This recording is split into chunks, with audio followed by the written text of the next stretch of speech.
On the Global TV News Express, Oluremi Tinubu urges women's unity and empowerment. In business, 90 Ogun residents trained in agricultural business. And on the foreign scene, Russian strike killed 12 in Ukraine. In sport, Badamasi to compete in first ever Boxing World Cup. Hello and welcome to all our viewers in Nigeria and around the world to the News Express on Global Television. Coming to you live from the nation's capital, Abuja. I am Ramsey Enoch. A quick reminder that Global Television is on DSTV channel 365 and Star Times channels 276. You can download the Global TV Nigeria mobile app for Android and iOS devices to keep track of our broadcast. President Bola Tinubu has turned down a 942 billion naira proposal by the National Population Commission for the conduct of the National Housing and Population Census. Impeccable sources privy to the discussion between Tinubu and the Commission's top officials at the State House reveal that the President insisted on cost-cutting measures. According to Insider, the President suggested the deployment of members of the National Youth Service Corps for the exercise. The First Lady Senator Oluremi Tinubu has honored women globally for their resilience, hard work, and achievements in celebration of the 2025 International Women's Day. The theme for the 2025 IWD is for all women and girls. Rights, equality, empowerment. In her message to commemorate the occasion, Tinubu encouraged women to cherish and support one another. The Federal Ministry of Women Affairs has officially flagged off the 2025 International Women's Day celebrations with a strong call for bold and decisive action to advance gender equality in Nigeria. The Honorable Minister, Iman Suleiman Ibrahim, made this known during a media briefing in Abuja. Our correspondent, Queen Agaba, reports. With this year's theme, Accelerate Action, the minister emphasized the need to break barriers, close gender gaps, and empower women and girls to take their rightful place in society. Acknowledging Nigeria's progress in enacting gender-responsive laws, she noted that full implementation remains a challenge. In the last assembly, the 9th assembly, we had 9 senators out of 109. In the 10th assembly, we have 4. There's a decline. So I think it's a wake-up call. Sometimes you have to come down to go up. The minister highlighted key areas requiring urgent attention, including economic empowerment, gender-based violence, and women's political representation, further revealing that under the Nigeria for Women Project Scale-Up, the ministry aims to support at least 4.5 million women nationwide. She also decried the rising cases of gender-based violence, referencing recent tragic incidents across the country. As part of an agenda for this administration, you'll see that the President appointed an essay on women's health, because we know that women have health issues. Our ultimate goal around the health, health and the health sector for women is to have 6 specialist hospitals for women and children. Meanwhile, she commended President Bola Ahmed Tinubu for increasing the ministry's budget for the first time, describing it as a landmark step towards institutionalizing women's empowerment. She's also set to lead Nigeria's delegation to the UN Commission on the Status of Women, where she will showcase the country's progress and forge stronger global partnerships for gender justice. The ministry says it remains dedicated to fostering a more inclusive and equitable society for Nigerian women and girls. For Global Television, Queen Agaba reporting. The Office of the Accountant General of the Federation has confirmed that some federal workers experienced salary overpayment in December 2024 due to a system error. The overpayments are currently being recovered through deductions from affected workers' salaries. In a statement released and signed by the Director of Press and Public Relations, Bawa Mokwa, the OAGF clarified that there were no shortfall in salaries paid to federal workers in January and February 2025. The federal government intervened in the leadership crisis of the National Assembly after the suspension of the senator representing Kogi Central Senatorial District, Natasha Akpoti-Odohan. Her comments came barely 24 hours after the 10th Senate suspended Natasha for 6 months. The lawmaker had submitted a petition alleging she had been sexually harassed by the Senate President, Godswill Akpabio. Following the commencement of the Ramadan fast, price of dates and other ingredients essential in preparing Ramadan meals have continued to fluctuate in Kano State. Global TV correspondent Idris Jibril visited the city's largest dates market in Kofa Wambai and now reports. Salah season is here again. Abakiri and many other traders in Kantunkwari textile markets have been waiting for this moment. This year business is brisk and more good news awaits. We are happy this year the price has come down and more people are coming here from different parts of the country to buy textile materials. For nearly 3 decades, Razina Sani has been coming here to buy Salah textile materials for her children. She says this year the price is affordable.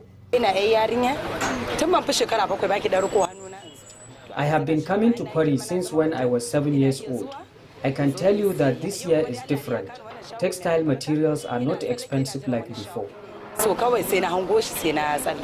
Over the last couple of years, however, chemically imported fabrics from China and other countries of the world seems to have replaced local textile industries in Kano. Traders say the price would have been more cheaper.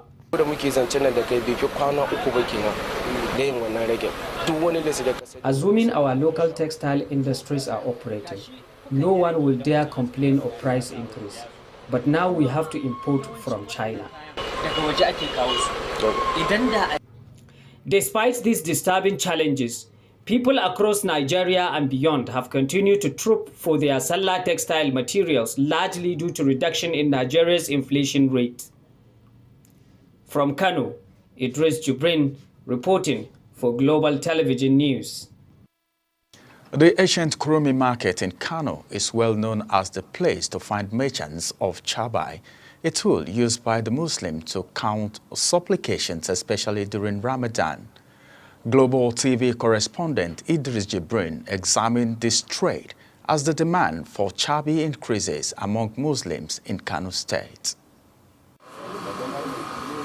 Inside this 15th century Kurumi market in Kano, brand of this simple but essential tool for counting supplication are coupled and sold. For traders here, the improvement in the trade has recently led to significant reduction in price of charbi.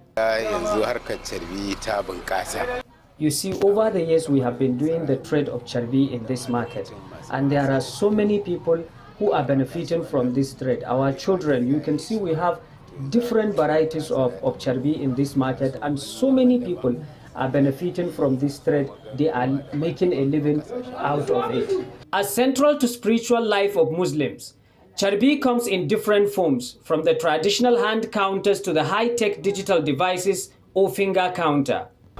It's from many countries, from Egypt, Oman, Qatar, Iran, China, Saudi, India, Pakistan. Almost 10 countries, they are producing charbi. Traders say the growing number of young entrepreneurs has led to a significant price reduction this year. A lot of people, they are using charbi, they are working on it, and they are selling. Even if you go to the road, you see any junction, any danger, you can see some people with charbi. They are selling by pieces. It's our people. They need help us. They want the government to help them, because before if you have 5,000 naira, you can sell Chelbi. But this time around, because of something, so many things is increased. So even 50,000 cannot enough for you. As old as Kano City itself, Kurmi Market has continued to remain a place where culture and tradition binds together among Muslim faithfuls in northern Nigeria. From Kano, Idris Jibrin reporting for Global Television News.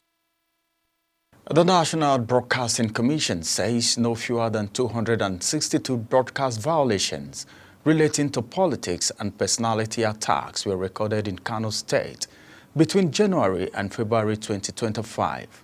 The Kano State Coordinator of the Commission, Malam Adamu Salihu, stated this during a meeting with Media House Head convened by Kano State Commissioner for Information, Ibrahim Waya. According to a statement issued by the Director of Internal Affairs, Ministry of Information, Uthman Bello Salihu, decried the upward trend in broadcast violation, stressing the need for urgent action to promote responsible broadcasting practices in the state.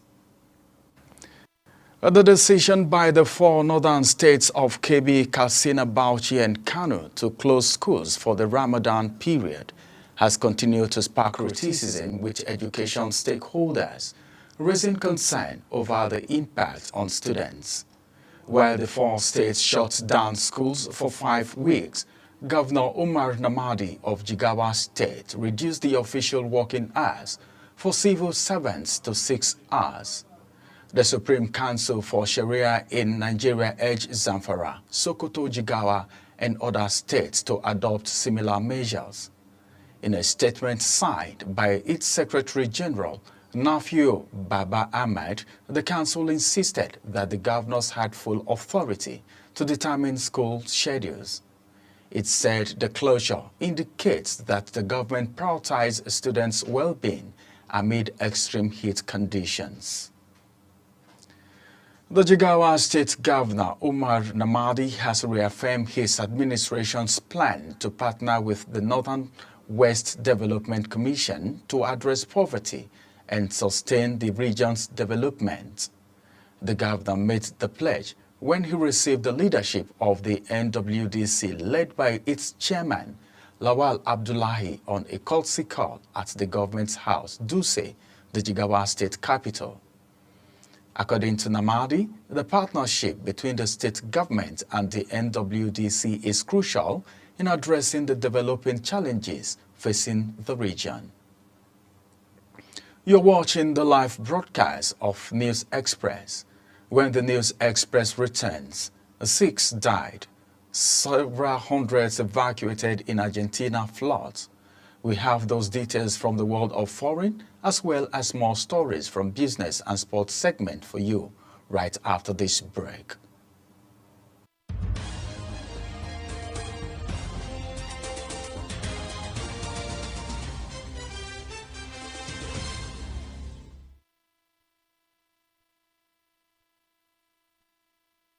Do you know that Global Television can be watched in Nigeria and all over the world?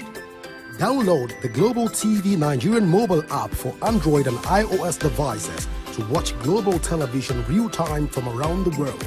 What are you waiting for? Start downloading and stay connected to Global Television.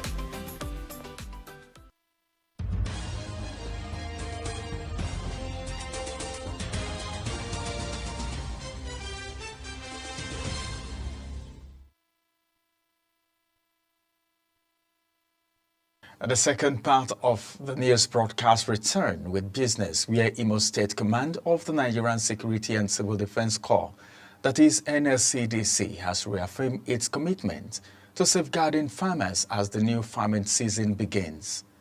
Commandant Basil Igwe Bueze made this pledge during a security awareness event organized for farmers across the state. Our correspondent Amarachi Ibe reports. With farming activities set to commence, the Nigerian Security and Civil Defense Corps is intensifying efforts to curb security threats such as kidnapping, farmland destruction, and farmer-herder conflicts. Speaking at the event, Commandant Igwebeze assured farmers that the Corps is fully prepared to address these challenges.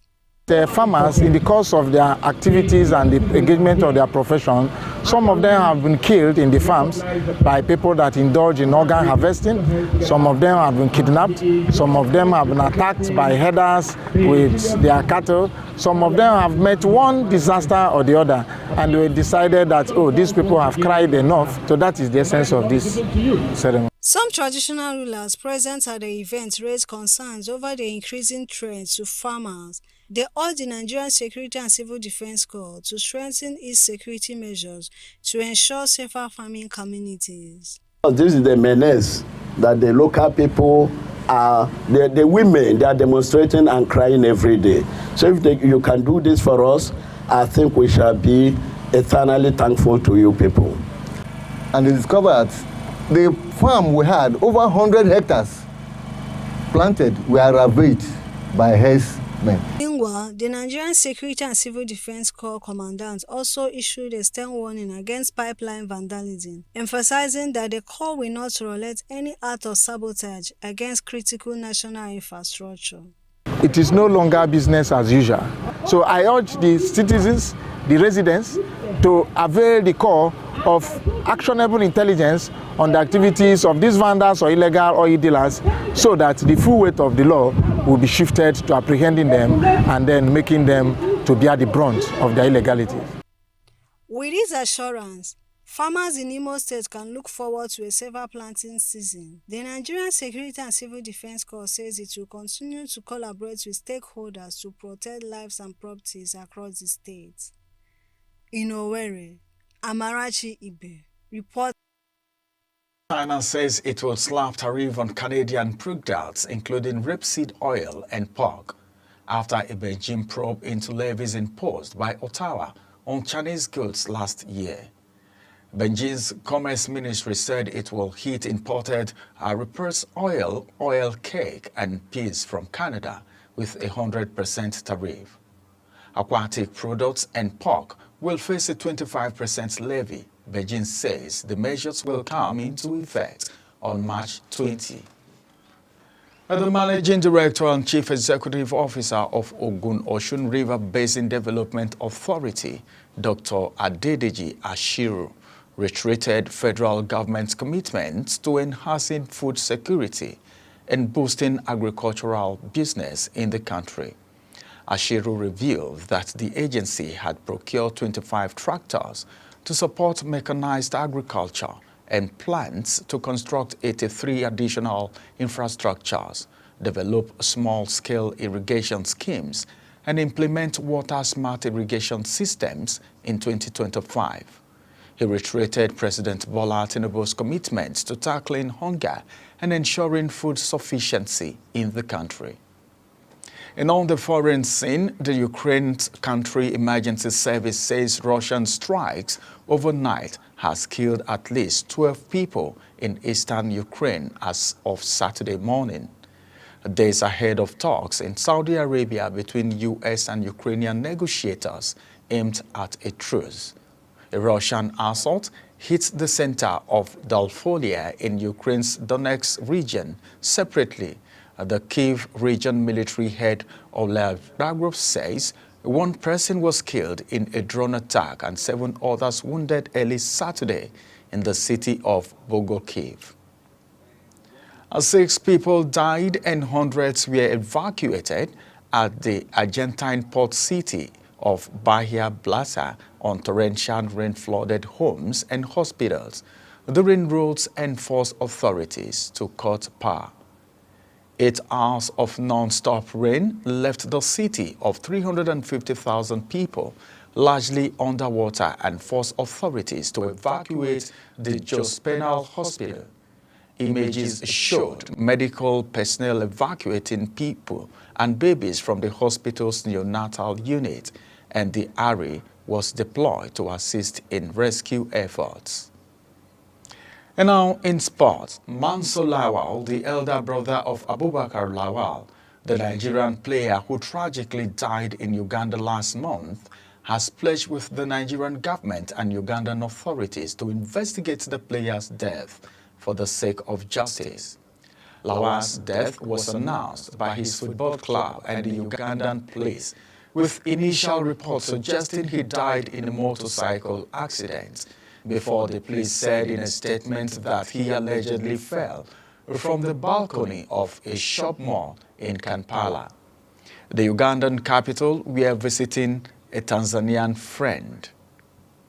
The 29-year-old was buried in his home state in Sokoto. He was also honored by his club, Vipers SC, and their fans on Sunday. Unbeaten Nigerian boxer Idris Badamasi has selected to feature in the first-ever Boxing World Cup schedule to take place in Saudi Arabia in April.